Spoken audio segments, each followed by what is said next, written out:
Hey, good morning, good morning. Just moving things around here. How are you guys? I hope you're having a fabulous start to your day, and I'm super excited. Oh my goodness, been on what feels like a whirlwind tour lately. Lots and lots of traveling and lots of amazing things happening that I've been putting in place all year, and so it's been a really amazing time as well, just to be able to bring all of that into fruition as well. Hey Caroline, great to have you on, honey.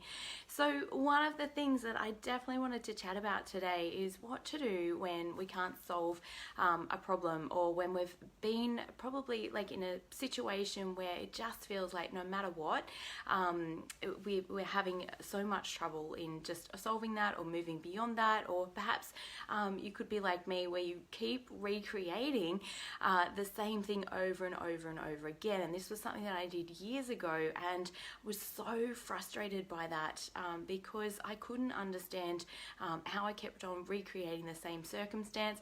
And I was so frustrated because it didn't matter or I felt at the time, I was doing everything that I could to actually change that circumstance, but I hadn't actually changed my thinking.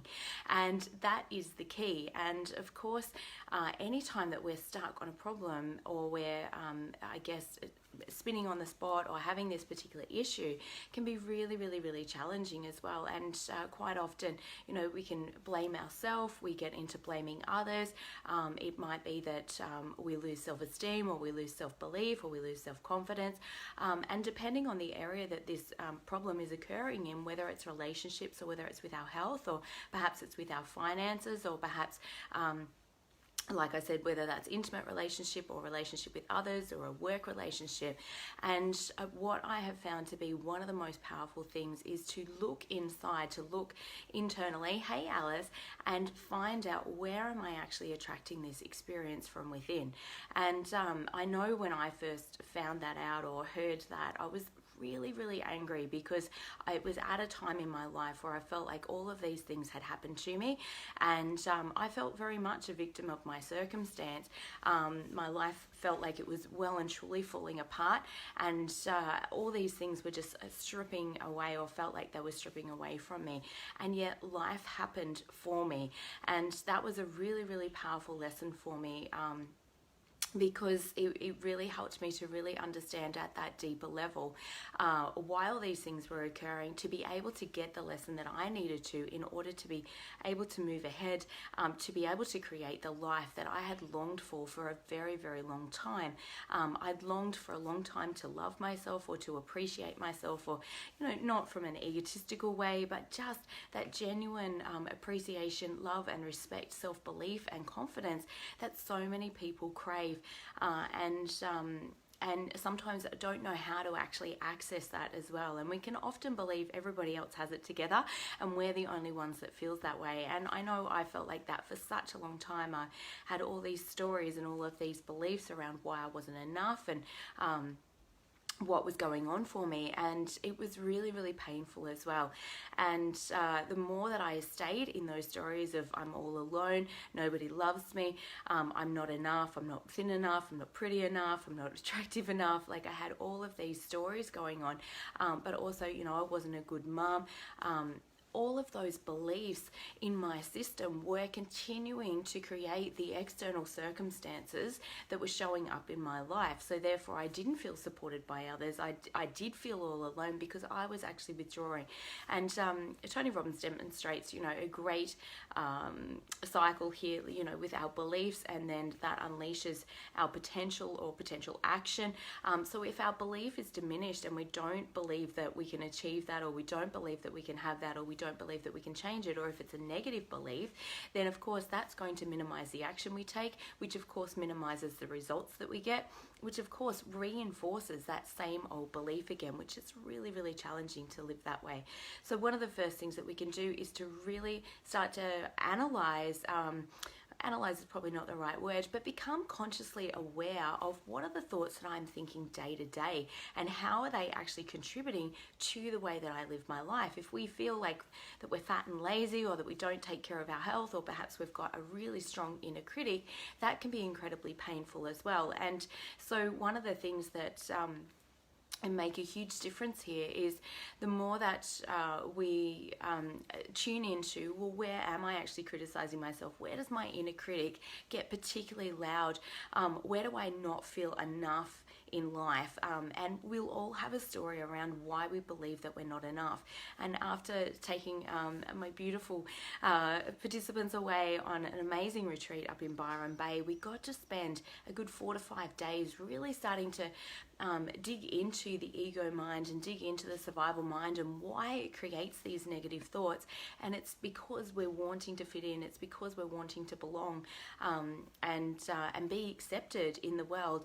And yet the difference between that is our heart, our soul, the largest part of ourself, knows that we are lovable, that we are wonderful exactly as we are. And it's only the ego survival mind which creates the polarity between love and fear, which really starts to interfere with that. And so we start to look around, particularly between 0 and 7, trying to figure out who we are, how we fit into the world, who we need to be in order to be loved. So we're looking for the external validation. We're looking for all of those nuances, those looks. When we have love withdrawn from us, I better not do that. I better not be that way because that annoyed mum or that annoyed dad, or we get yelled at, or obviously other people have other stories as well, which can be a lot more traumatic. I was very blessed to be raised in a very loving and supportive environment, but I still grew up with the I'm not enough. And so I would, and a lot of the time this comes from generational stuff as well. So the ways that our parents are, and so that if they're perfectionistic or if they're high achievers, or perhaps, if they've come from abusive backgrounds, then again, those generational things are going to flow through as well. And so I truly believe that it's our responsibility to clean up the internal stuff, to clean up what are the thoughts, what are the subconscious beliefs that we've taken on as a child as well. Good morning, good morning. What are all those things as well that's really impacted us, and the story that we keep telling ourselves again and again that's actually holding us back from creating the life that we truly want to be living. And I've done a lot of internal work on myself over the years to shift and change my story, to build my beliefs, and to really step into that next level of thinking, which then of course results in different actions taken, different potential being unleashed, so therefore different actions taken, and then different results show up, and we start to build on that momentum of belief and self-confidence. And it's the showing up consistently that really, really makes a difference. One of my favorite mentors, Scott Harris, had a wonderful conversation with Brendon Burchard, one of his good friends, and Brendan said, like Scott said, if there was one secret to success, what would it be? And Brendan said consistency, and I couldn't agree more. It's when we consistently show up that the compound effect really takes place in our life, and it feels like nothing's happening, and then we hit that exponential bell curve where everything seems to change very, very quickly. But it's because we've been doing that particular thing for a long time. And you might have heard, would you take the 1 cent, or would you take the 1 cent doubled every day for 30 days, or would you take the $1 million up front? And of course, if you've heard this before, you know that taking the 1 cent doubled every day for 30 days is actually the key thing to actually take, because at the end of that you'll end up with over $10 million. Such is the value of compound effect. But on day 4 or 5, I can't remember the exact amount, but it's like 32 cents. Day 10 it might be like $5 or something.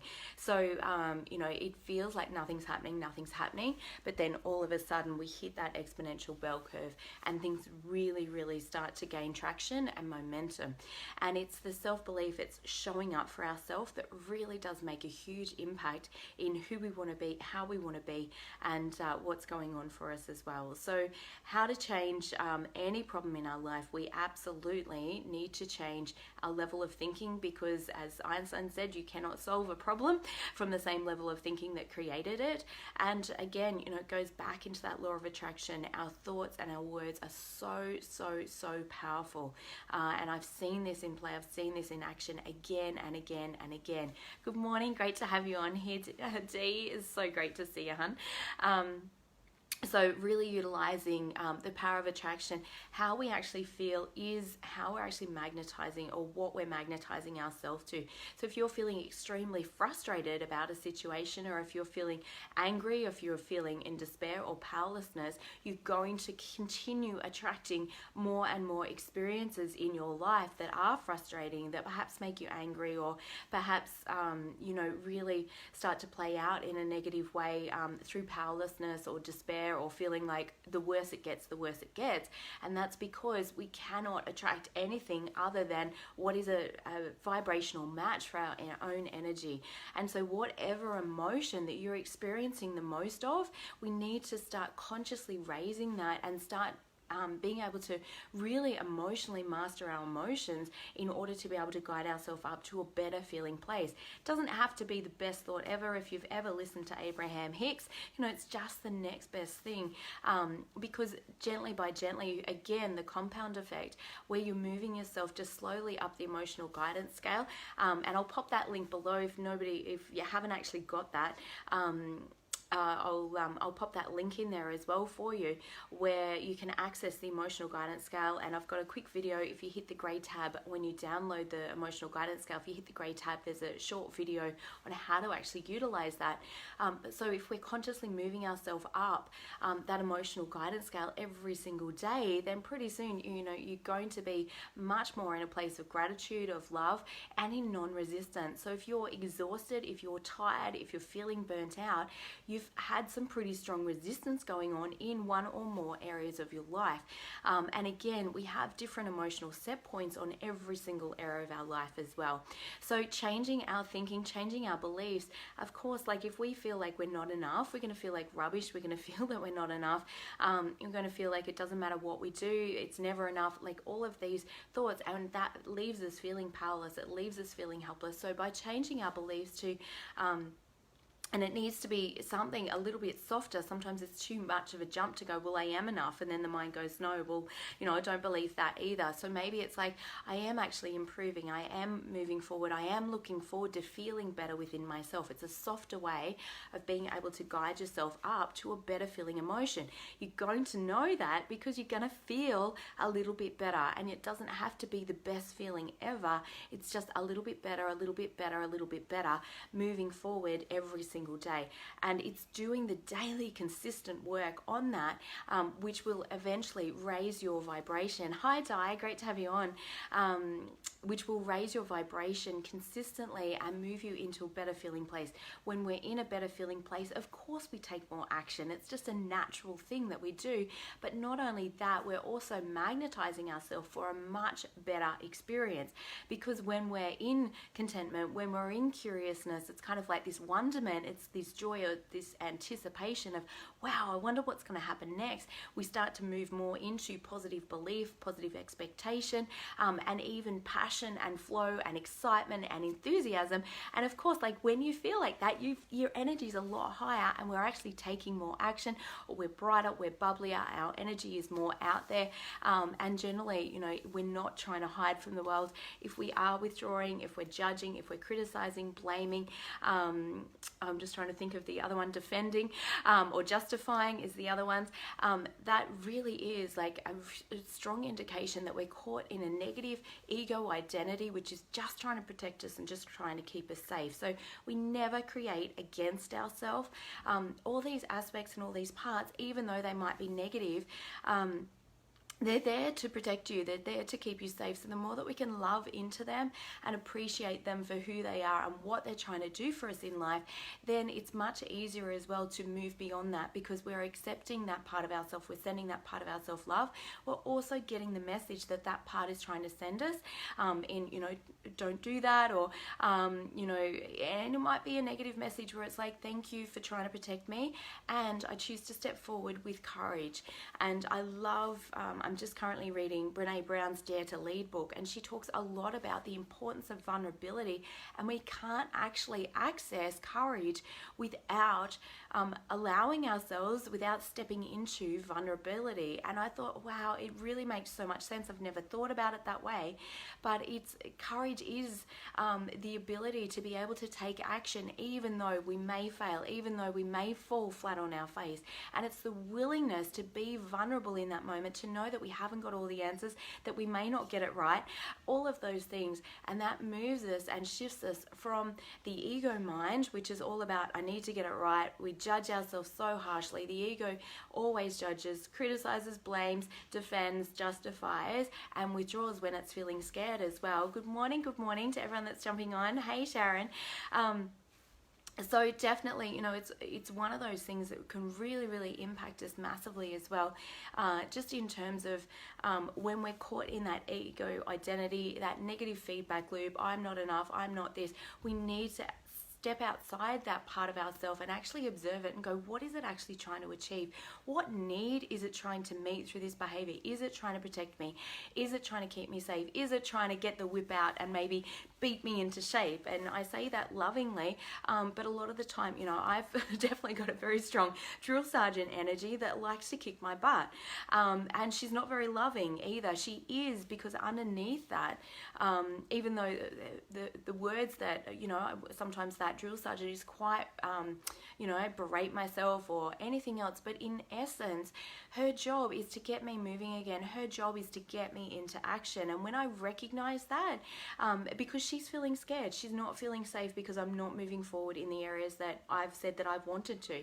So all parts of ourselves, even the most negative ego identity parts, are all to serve us.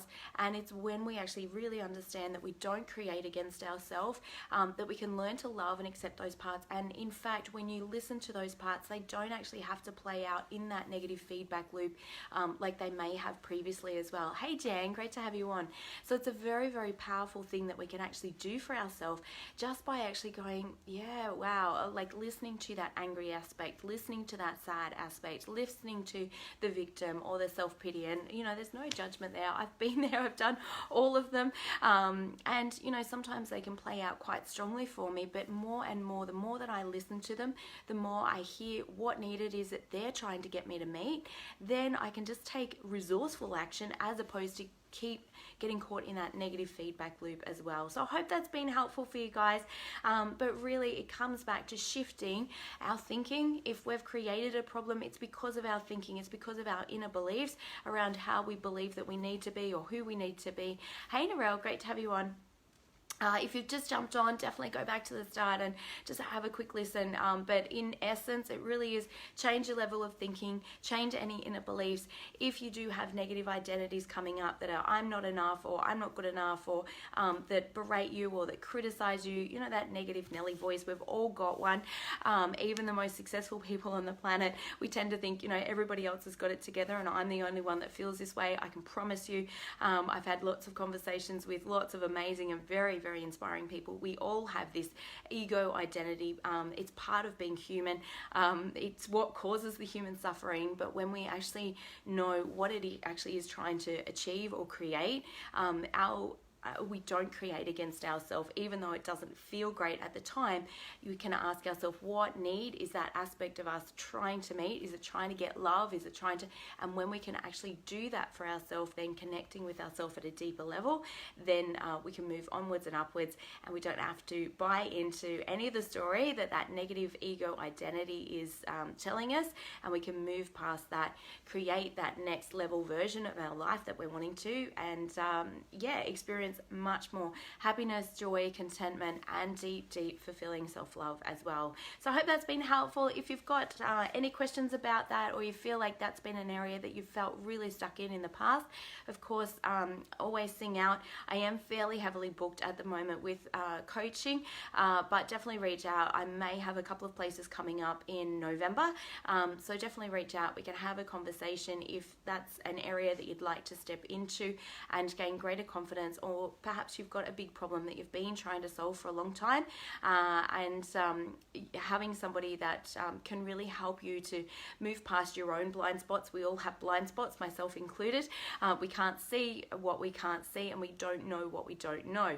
And until we know that, sometimes it can be difficult to move past some of those problems or some of those aspects, and being able to have somebody that increases the self-consciousness, not self-consciousness, but our own ability to become conscious and aware of what our thoughts are and what's actually going on for us, then we have greater ways of being able to shift and change that quickly as well. So lots of love to you all. I hope that's been helpful, and send me some love if that really resonated with you as well, of course, and have an amazing Friday. And if you're in America, have an amazing Thursday. Lots of love. Bye.